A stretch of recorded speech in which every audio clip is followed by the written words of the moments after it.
Hello everyone. इस blog में हम रामेश्वरम ट्रिप कवर करने वाले हैं। रामेश्वरम जो कि 12 ज्योतिर्लिंग में से एक ज्योतिर्लिंग है। वहाँ पे रामायण से रिलेटेड बहुत सारी रियल स्टोरीज़ भी हैं और राम भगवान के पद चिन्ह भी हैं। हम बहुत सारी चीज़ें कवर करेंगे। वहाँ पे शिव जी का मंदिर तो है ही। इस वक्त हम हैं बेंगलुरु कैंट में और यहाँ से हमारा ट्रेन है नागरकोइल एक्सप्रेस, जो कि 5:10 पे शाम में। और स्टेशन क्राउडेड नहीं है ज़्यादा, हालांकि मेजर कनेक्टिंग पॉइंट है। बेंगलुरु केस बी से यहाँ पे आते हैं लोग। रामेश्वरम जो है पता ही है सबको, ज्योतिर्लिंग है। इस वक्त मैं, मेरी भाई, बच्चे जा रहे हैं साथ में।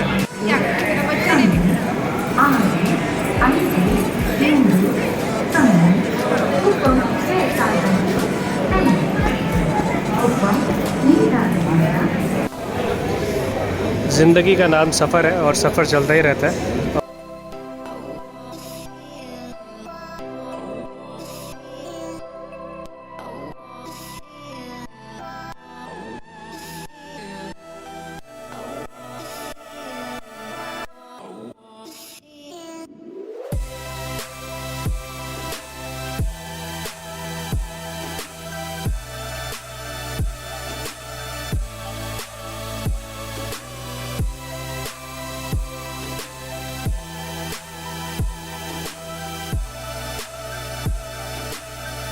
सारा दिन मस्ती करते करते फाइनली दिल सो गया है और हम पहुंचने ही वाले हैं Madurai station. We are at retiring room at Madurai railway station. So our room number is 107. So now let's see how it looks. It's very good appearance. The room is very quite good.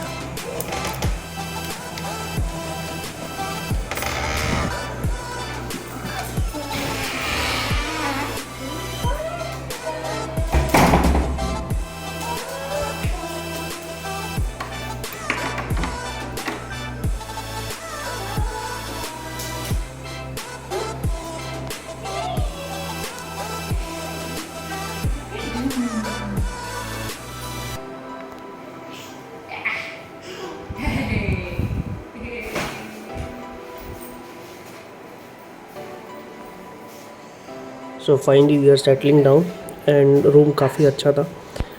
You can see the ambience here and washroom was also very clean. It was not like the other hotels. So basically this is maintained by IRCTC. So you know the retiring room concept of railway. So every station, so major stations have these kinds of facilities. You can avail that. Finally we are about to leave this place as we have to go forward for Rameshwaram. So we came from Bangalore to Madurai city. We stayed there for a couple of hours and then now we are leaving Madurai for Rameshwaram by road.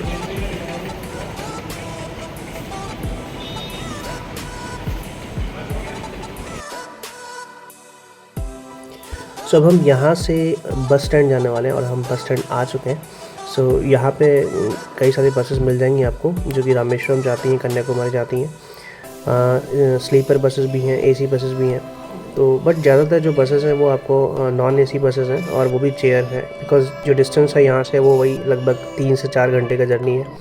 सो इसके लिए कोई sleeper prefer नहीं करता है, इसलिए हमने भी sitting chair ही opt किया है। और द बेस्ट थिंग कि ये एसी कोच है। तो आपको पता ही है साउथ में कितना गर्मी होता है।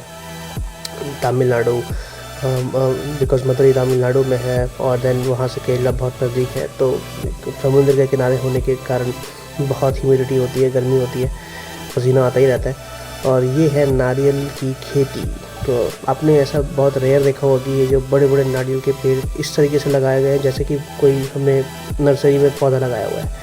तो पूरे इंडिया को सप्लाई होता है नारियल साउथ से। सो साउथ में Kerala and Tamil Nadu are source of coconuts supply in India. ऐसे ही अब मैं आपको ओवरव्यू मैप पे दिखा देता हूँ right now where we are and where we are heading to. So अभी इस वक्त हम लोग मदुरई से निकले हैं and we are about to reach Rameswaram.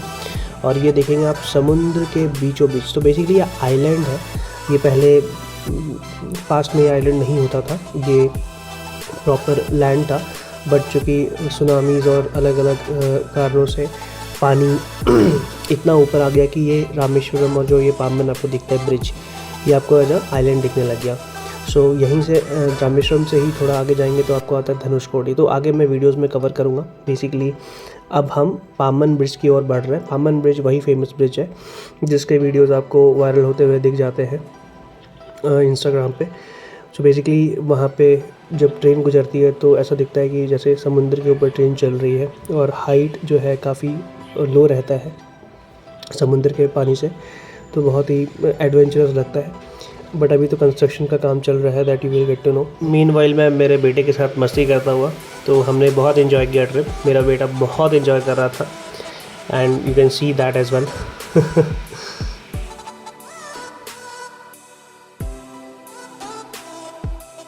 हम लोग अब पाम्बन ब्रिज की तरफ बढ़ ही रहे हैं और ये है beginning of Pamban bridge. Railway पटरी साथ साथ चल रही है, वही पटरी है जहाँ से ट्रेन गुजरती है और लगता है कि आप समुद्र के ऊपर से आप ट्रैवल कर रहे हैं। तो ये नया ब्रिज बन रहा है, पुराना वाला ब्रिज जो है काफ़ी पुराना हो चुका है, तो उसको ध्यान में रखते हुए, सेफ्टी ध्यान में रखते हुए एक बगल में नया ब्रिज बन रहा है, तो उसका कंस्ट्रक्शन का वर्क पूरा चल रहा है।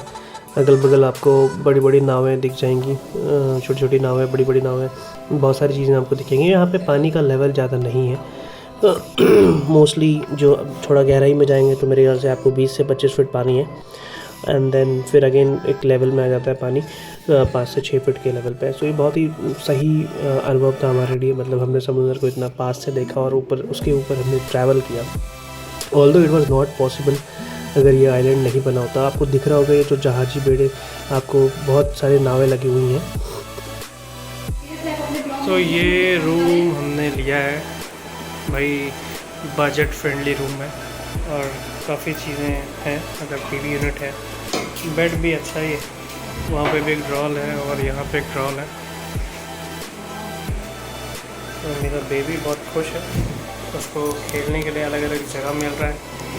पिछले 3 दिन में 3-4 जगह एक्सप्लोर कर चुका है। हमने होटल बिल्कुल मंदिर के पास में लिया है और मंदिर का झलक मैं आपको दिखा देता हूँ, बिकॉज़ हम लोग शाम में पहुँचे थे और हम दर्शन शाम में तो कर नहीं सकते थे, तो हमने सोचा कि क्यों ना बाहर घूम के पहले एरिया को जाना जाए। तो मंदिर के आसपास का जो एरिया है, इसको गोपुरम बोलते हैं, जो गेट्स हैं ईस्ट वेस्ट साउथ नॉर्थ ऐसे करके गेट्स हैं, और हम मंदिर के बाहर की साइड से जो जहाँ से एग्ज़िट है वहाँ से हम गए थे। तो हमने देखा था ये तीर्थ है जहाँ पे बेसिकली लोग स्नान करते हैं। 22 कुंड है, 22 कुंड के पानी से आपको स्नान करना होता है यहाँ पे। उसके बाद में आपको सबसे पहले आपको समुद्र से स्नान करना होता है, उसके बाद आपको ये 22 कुंड में स्नान करना होता है। तो these are the process we got to know in the first day in the evening, because we were not aware with the place and then the rituals and the cultures what to follow. So वैसे मैं आपको ये बता दूं कि रामेश्वरम जो है 12 ज्योतिर्लिंग में एक ज्योतिर्लिंग है रामेश्वरम, और ये मंदिर 4 धाम में से एक मंदिर। ये जो रामलिंगम है, ये जो ज्योतिर्लिंग है शिव भगवान का, ये वही ज्योतिर्लिंग है जिसकी पूजा श्री राम भगवान ने की थी just before living for Lanka. So जब वो श्रीलंका रावण के साथ युद्ध करने जा रहे थे, तो उसके पहले उन्होंने ज्योतिर्लिंग की पूजा की थी। ये वही ज्योतिर्लिंग है। तो ये पौराणिक दृष्टि से भी बहुत ही महत्वपूर्ण और बहुत ही धार्मिक स्थान है।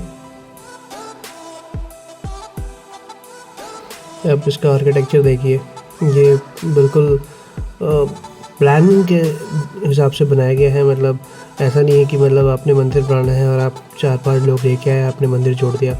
ये बहुत मतलब इसका आर्किटेक्चर अपने आप में जैसा लगता है कि आप किसी हेरिटेज साइट पे हो।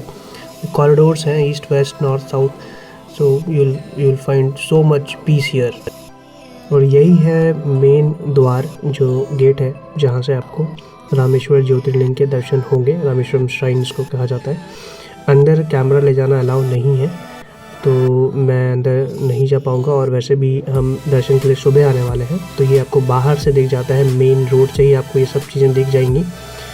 तो और अंदर कैमरा लगाना अलाउ नहीं है, तो मैं आगे आपको कवर नहीं कर पाऊँगा। और वैसे भी हम यहाँ दर्शन करने आए हैं, तो अगर ये मेरा पूरा फोकस रिकॉर्डिंग पर रहेगा तो मैं खुद दर्शन नहीं कर पाऊँगा पूरे मन से।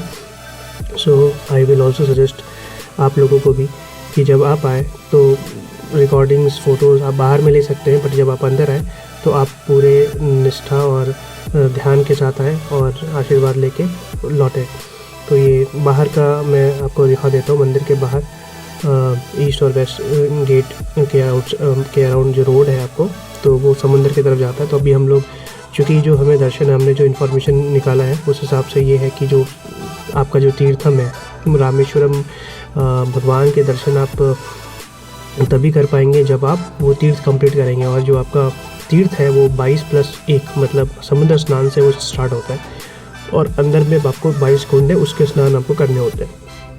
तो बेसिकली आपको पहले तो समुद्र की तरफ जाना होगा। तो मैं वो रास्ता भी आपको दिखा देता हूँ कि समुद्र का घाट कहाँ पे है। यही वो मैं जो दिखा रहा था आपको, मेन गेट से जो दिखता है रामेश्वरम मंदिर। आपको अंदर जाने की आवश्यकता नहीं है अगर आप साफ़ सुथरा नहीं है, अगर आपने नहाया नहीं है तो आप देख सकते हैं। सो चलते चलते अब हम घाट की तरफ बढ़ रहे हैं, समुद्री किनारा। तो यहाँ पे मैंने जो नेचुरल साउंड है उसको म्यूट नहीं किया है, ताकि आप वो समुद्र की लहरों की आवाज़ को सुन सकें जब वो किनारे से टकराती है।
कुछ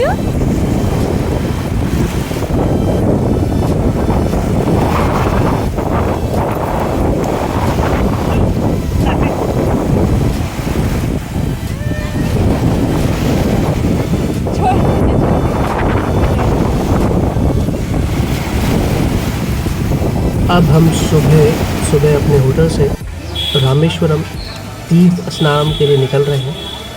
तो हम सबसे पहले समुद्र की तरफ बढ़ रहे हैं, जहाँ पे हम स्नान करेंगे। उसके बाद हम वहाँ से निकलेंगे और मंदिर के 22 कुंड का स्नान करेंगे। जैसे हम गंगा स्नान के लिए जाते हैं तो हम गंगा का पानी लेके आते हैं, वैसे ही रामेश्वरम में स्नान करने के बाद हमको उनका जल भी चाहिए। तो हमने एक छोटा सा डब्बा भी ख़रीदा है, जिसके अंदर हम 22 कुंड के का पानी और जो समुद्र का पानी है वो स्टोर करेंगे, ताकि हम उसको आगे किसी भी धार्मिक अनुष्ठान में यूज़ कर सकें, जैसे हम गंगा जल को यूज़ करते हैं।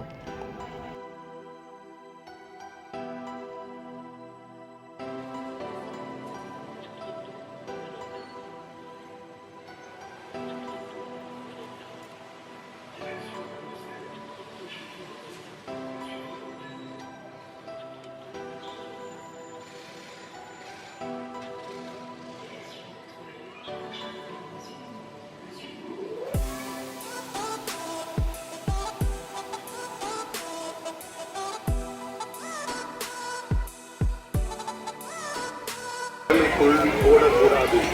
அதற்கு மாறாக கரையோரங்களில் வைக்கப்பட்டுள்ள தொட்டிகளில் ஈரத்துணிகளை போட வேண்டும்.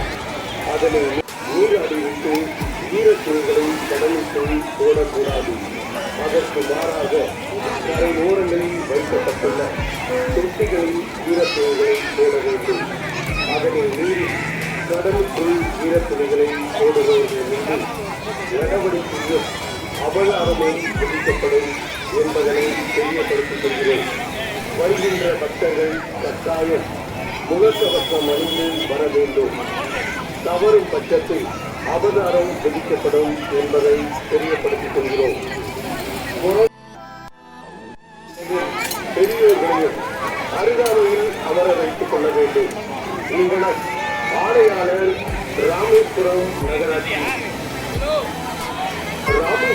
நகராட்சியின் முக்கிய அறிவிப்பு அக்னி தீர்த்த கரையில் நீராடிவிட்டு ஈரத்துணிகளை கடலுக்குள் போடக்கூடாது.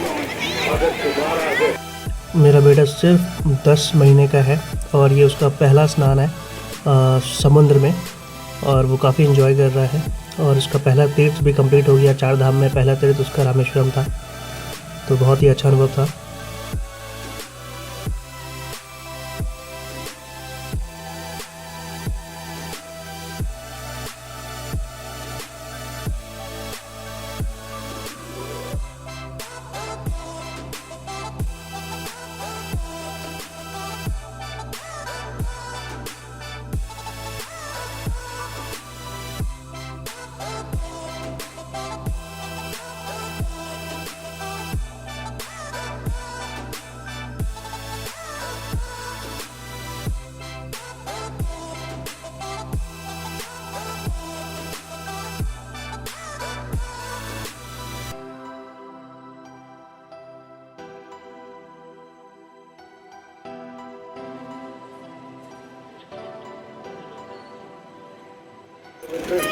கவனமாக பாதுகாத்துக் கொள்ள வேண்டும்.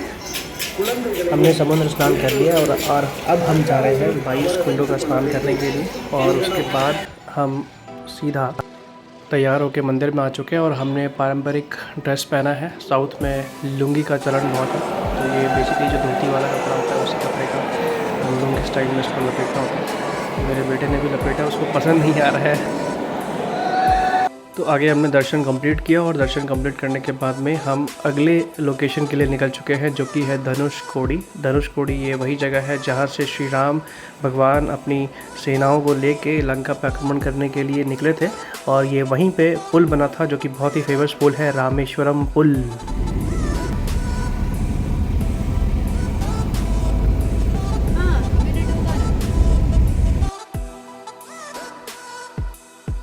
पूरे भारत में विभीषण के नाम से मंदिर अगर है तो सिर्फ वो यही है, और ये है विभीषण मंदिर। विभीषण मंदिर बनाया गया था क्योंकि उन्होंने श्री राम का साथ दिया था, तो इसके लिए वो पूजे जाने लगे साउथ इंडिया में।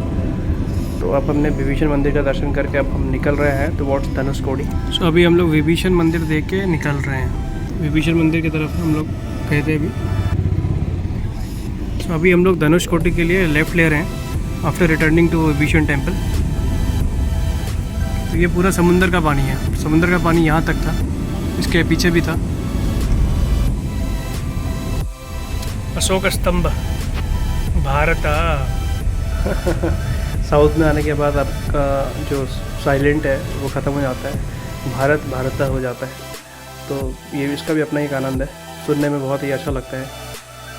और यही है धनुषकोडी समुंदर। यहाँ पे बहुत ही नीला है, मतलब बहुत ही अट्रैक्टिव है प्लेस है, बस उतना ही डेंजर भी है। सो यहाँ पे जो गवर्नमेंट के लोग हैं वो अनाउंस करते रहते हैं कि आप समुंदर किनारे मत जाओ। और डीप जाने का तो बिल्कुल कोई क्वेश्चन ही नहीं है, बिकॉज एकदम किनारे से आपको खींच के ले जाएगा पानी। And I have not seen anybody bathing here, so थोड़ा सा रिस्की है। देखने में बहुत अच्छा लगता है, बहुत अच्छे सीन्स हैं। और यहीं से आपको उस तरफ जो है आपको लंका दिखेगा। So Lanka is also an island, Sri Lanka. आप देख सकते हैं किस तरीके से नाव चल रही है लहरों पे।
हमारा ट्रिप इसी के साथ ख़त्म हो गया है। रामेश्वरम का मंदिर के दर्शन किए और लास्ट में राम सेतु देखने के लिए हम लोग धनुषकोडी आए थे।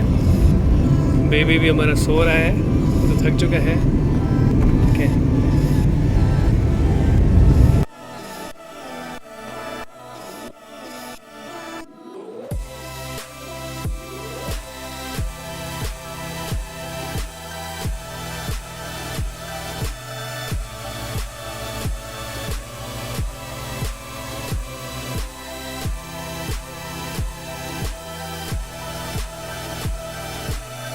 ये है लाइट हाउस, मूवीज़ में हमने देखा ही है।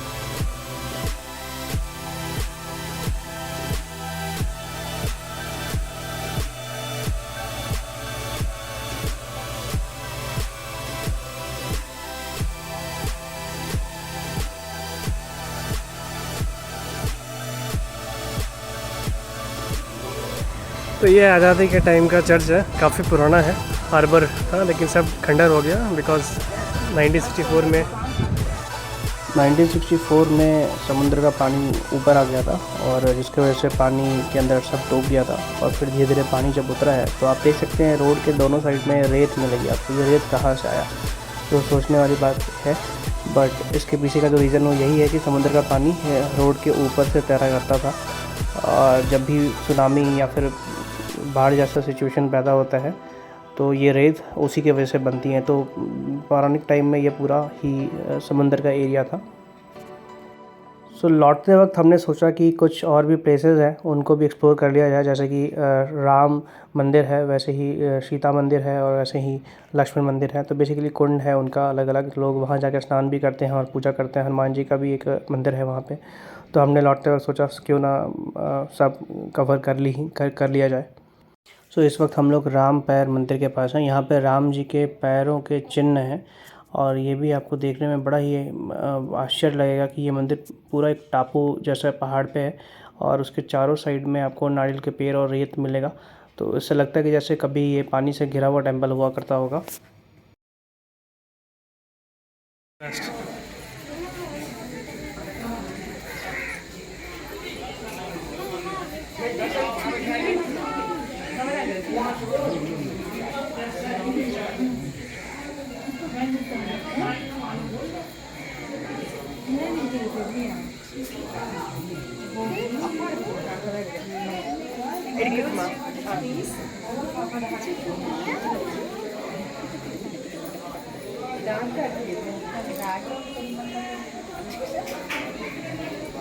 बहुत शांति।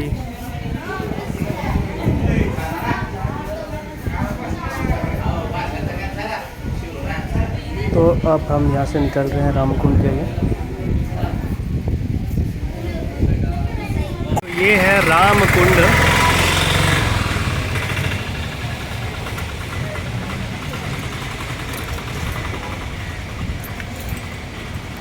श्री रामचंद्र चंदुकर मंगल द्वारा।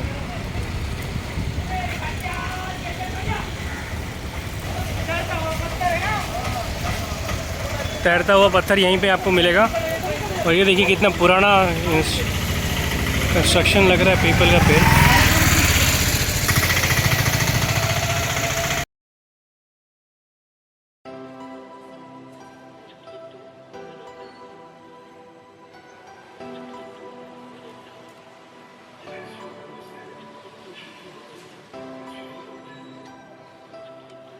हम लोग रामकुंड अभी देख के अपोजिट से, और ये राम मंदिर है। हनुमान तीर्थम है और यहाँ पे फ़ोटो खींचना अलाउ नहीं है, तो फ़ोटो तो नहीं खींच पाएंगे। और सामने नटराज का मंदिर है, नटराज भगवान का मंदिर है।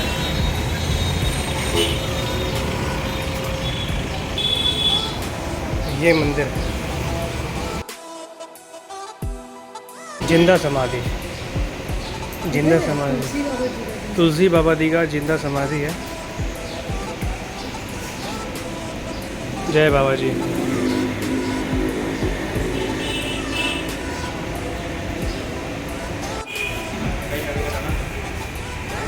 लक्ष्मण कुंड, वैसे ही जैसे राम कुंड है, लक्ष्मण कुंड भी है, वैसे सीता कुंड उस साइड में है।